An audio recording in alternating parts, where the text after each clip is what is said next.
How to hide linked devices on WhatsApp. If you want to protect your privacy on WhatsApp and don't want others to see or access your linked devices, this video will explain the reality, what you can do, and the best security solution. Let's start.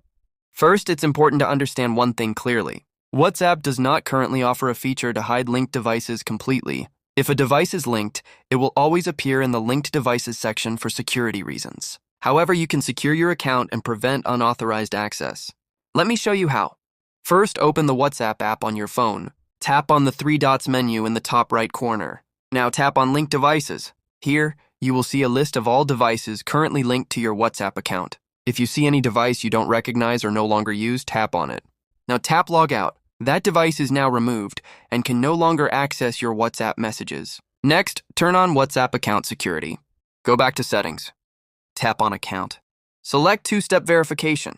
Tap Enable and set a secure PIN. This prevents anyone from linking a new device without your permission. Next, enable Screen Lock for WhatsApp. Go to Settings. Tap Privacy. Scroll down and tap Fingerprint Lock or Screen Lock. Turn it on. This adds an extra layer of protection. Important privacy tip: always log out of WhatsApp Web after using it on a public or shared computer. Never scan QR codes from unknown sources claiming to offer features or hacks. What you should not do. There is no app or trick that hides linked devices. Avoid mod WhatsApp versions claiming hidden devices. Do not share verification codes with anyone. These can lead to account hacking or permanent bans. To summarize, you cannot hide linked devices on WhatsApp. You can only remove unknown devices and secure your account. Always review linked devices regularly. That's it.